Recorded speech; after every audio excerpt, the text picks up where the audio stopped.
अपनी पुनर्विवाह की दावत में जब मैंने अपनी पूर्व पत्नी को नौकरानी का काम करते देखा तो मैं जोर से हंस पड़ा। लेकिन केवल 30 मिनट बाद एक ऐसा रहस्य सामने आया जिसने मेरा पूरा शरीर सर्द कर दिया। उस रात रामपुर और मुरादाबाद के बीच बने एक शानदार होटल में चारों ओर रोशनी बिखरी हुई थी।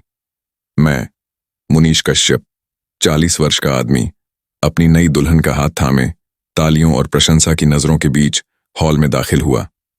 दावत लाजवाब थी। ताजे फूलों की खुशबू, उम्दा पकवान और मधुर धुनें बजाता हुआ संगीत दल। मुझे लगा जैसे आज मैं अपनी जिंदगी की सबसे बड़ी जीत मना रहा हूं। लेकिन तभी जैसे ही मैंने जाम उठाया, मेरी नजर कमरे के कोने में जाकर ठहर गई। वहां एक साधारण कपड़ों में, सिर पर चुन्नी बांधे, थाल पकड़े खड़ी एक औरत दिखाई दी। मेरा दिल एक पल को थम गया। वह थी अनीता, मेरी पहली पत्नी।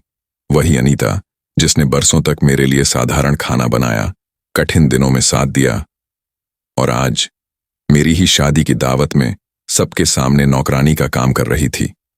मेरे मित्र आपस में धीरे धीरे कहने लगे, क्या यह मुनीश कश्यप की पहली पत्नी नहीं है? मैंने होंठों पर मुस्कान रखी, मानो यह मेरे जीवन की सबसे मीठी जीत हो। लेकिन 30 मिनट बाद सब कुछ बदल गया। दावत अपने शबाब पर थी कि तभी एक बुजुर्ग मेहमान मेरी मेज पर आए। वह थे श्री शर्मा, मुरादाबाद के प्रसिद्ध व्यापारी, जिनसे मैं लंबे समय से साझेदारी करना चाहता था। उन्होंने गिलास उठाते हुए कहा, नई जिंदगी की शुरुआत के लिए बधाई हो मुनीश कश्यप।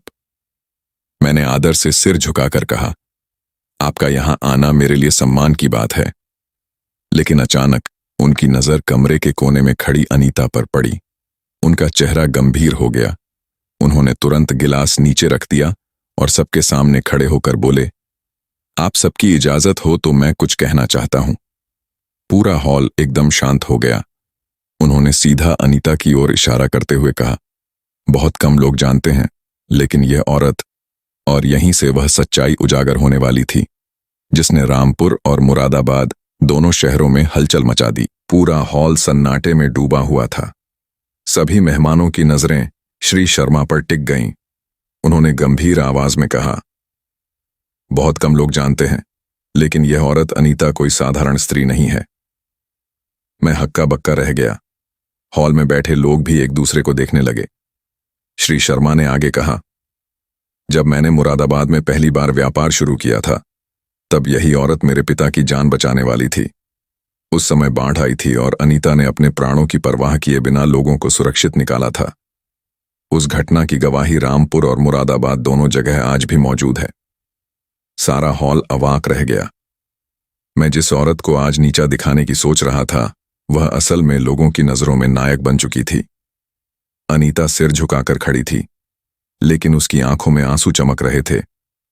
मेरे मित्र फुसफुसाने लगे, मुनीश कश्यप ने कैसा अन्याय किया। जिस औरत ने कभी उसे संभाला, आज उसी को नौकरानी कहकर हंसा। मेरे कानों में जैसे किसी ने गर्म सीसा उंडेल दिया हो। मेरा गर्व, मेरा अहंकार सब धराशायी हो गया। तभी श्री शर्मा ने मेरी ओर मुड़कर कहा, मुनीश जी, दौलत और शोहरत टिकती नहीं, लेकिन अच्छे कर्म हमेशा जिंदा रहते हैं। आप अपनी नई जिंदगी की शुरुआत कर रहे हैं, लेकिन भूलिए मत, असली जीत दूसरों को अपमानित करने में नहीं, बल्कि सम्मान देने में है। यह सुनकर पूरा हॉल तालियों से गूंज उठा और मैं अपनी कुर्सी पर बैठा ठंडी सांसें भरता रहा। श्री शर्मा की बात सुनकर पूरा हॉल तालियों से गूंज उठा। मेरे चेहरे पर मुस्कान तो थी, लेकिन भीतर से मैं टूटा हुआ था। जिन्हें मैं अपनी जीत का तमाशा दिखाना चाहता था, वही आज मेरे सामने मेरी असली हार का आईना लेकर खड़े थे। मैंने कांपते हुए कदम बढ़ाए और कोने में खड़ी अनीता के पास पहुंचा। वह सिर झुकाए खामोश खड़ी थी। मैंने धीरे से कहा, अनीता, आज मुझे एहसास हुआ कि मैंने क्या खोया। उसकी आंखों से आंसू ढलक पड़े। उसने कांपती आवाज में कहा, मुनीश, रिश्ते अपमान से नहीं, सम्मान से चलते हैं। तुमने मुझे छोड़कर अपनी खुशी खोज ली, इसमें बुरा कुछ नहीं। बुरा तो यह था कि तुमने मुझे नीचा दिखाने की कोशिश की। मेरे पास कोई जवाब नहीं था। मेरे गले से आवाज ही नहीं निकल रही थी। पूरे हॉल में सन्नाटा छा गया। सब लोग हमारे शब्द सुन रहे थे, मैंने दोनों हाथ जोड़कर कहा, मुझे माफ कर दो अनीता। आज रामपुर और मुरादाबाद की इस दावत में तुमने मुझे सबसे बड़ा सबक दे दिया है। अनीता ने गहरी सांस ली और बोली, मुनीश, मैं तुम्हें दोष नहीं देती, बस दुआ करती हूं कि तुम्हारी नई जिंदगी प्रेम और आदर से भरी रहे। इतना कहकर वह अपने आंसू पोंछते हुए बाहर चली गई। मैं उसे जाते हुए देखता रह गया। और उस रात मैंने पहली बार समझा कि असली जीत महलों, पैसों और नई दुल्हन के साथ नहीं, बल्कि इंसानियत और रिश्तों की कद्र करने में है। दावत से डरावनी शुरुआत। रामपुर और मुरादाबाद के बीच बने होटल में शादी की दावत जोरों पर थी, लेकिन तभी लाइट्स झपकी और संगीत अचानक बंद हो गया। हॉल में सन्नाटा छा गया। मुनीश कश्यप घबराकर बोला, ये क्या हो रहा है? और तभी एक ट्रे लिए खड़ी अनीता आगे बढ़ी। उसकी आंखों में आंसू नहीं, बल्कि गुस्से की चमक थी। उसने सबके सामने कहा, मुनीश, तुम्हें लगता है मैं टूटी हुई औरत हूं, लेकिन असलियत यह है कि मैं सालों से उन लोगों के पीछे हूं जो रामपुर और मुरादाबाद में गरीबों का खून चूस रहे हैं। रहस्य का पर्दाफाश। पूरा हॉल सन्न। अनीता ने पर्स से एक फाइल निकाली और मेज पर पटक दी। ये सबूत हैं भ्रष्ट कारोबारियों के, नकली दवाइयां बेचने वालों के और उस गैंग के जो निर्दोष लोगों की जिंदगियां बर्बाद कर रहे हैं। भीड़ फुसफुसाने लगी, ये तो किसी जांच जैसी बातें कर रही है। क्या अनीता पुलिस से जुड़ी है? तभी दरवाजा धड़ाम से खुला और हथियारबंद गुंडों का झुंड अंदर आ गया। उनके पीछे होटल का मालिक भी था। वह चिल्लाया, अनीता, बहुत दिन खेल खेल लिया, अब तेरा खेल खत्म। एक्शन की शुरुआत, गुंडे सीधे अनीता पर टूट पड़े। लेकिन किसी को क्या पता था कि अनीता सिर्फ एक औरत नहीं, बल्कि एक अंडरकवर एजेंट थी। उसने तुरंत ट्रे को हवा में घुमाया। धड़ाम।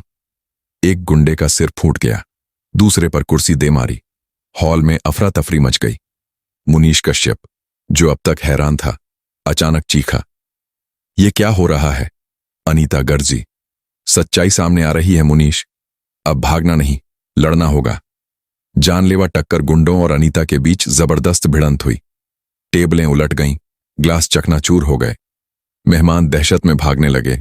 अनीता ने एक गुंडे की पिस्तौल छीनी और हवा में गोली चला दी। पूरा हॉल गूंज उठा। जो भी बेकसूर है वो बाहर चला जाए, उसकी आवाज बिजली की तरह गूंजी। लेकिन तभी होटल का मालिक बंदूक ताने चिल्लाया, अनीता, ये शहर हम चलाते हैं, तू हमारा कुछ नहीं बिगाड़ सकती। अनीता मुस्कुराई और बोली, रामपुर और मुरादाबाद का असली मालिक जनता है, तुम जैसे गद्दार नहीं। धमाकेदार मोड़ जैसे ही वह गोली चलाने वाला था, मुनीश कश्यप अचानक बीच में आ गया। बस, काफी हो गया। उसने बंदूक पकड़ ली और पूरी ताकत से नीचे फेंक दी। सब लोग हैरान रह गए। मुनीश बोला, आज मुझे समझ आया कि असली बहादुर कौन है। अनीता, मैं तुम्हारे साथ हूं। दोनों मिलकर गुंडों पर टूट पड़े। अनीता के दाएं बाएं वार और मुनीश की गुस्से भरी चोटें। हॉल कुछ ही मिनटों में जंग का मैदान बन गया। अंत का धमाका, पुलिस सायरन बजाती हुई अंदर घुसी। श्री शर्मा उनके साथ थे। उन्होंने कहा, अनीता हमारी सबसे बड़ी गुप्त सहयोगी है। इसने अपनी जान पर खेलकर रामपुर और मुरादाबाद के अपराधियों को पकड़वाया है। गुंडों को हथकड़ी लगी। हॉल तालियों से गूंज उठा। मुनीश कश्यप अनीता की ओर देख रहा था। उसने धीरे से कहा, आज मुझे असली ताकत दिखी, और वो है तेरी हिम्मत, अनीता। अनीता ने हल्की मुस्कान के साथ जवाब दिया, कभी भूलना मत मुनीश, औरत अगर चाहे तो घर भी संभाल सकती है और जरूरत पड़े तो शहर भी बचा सकती है।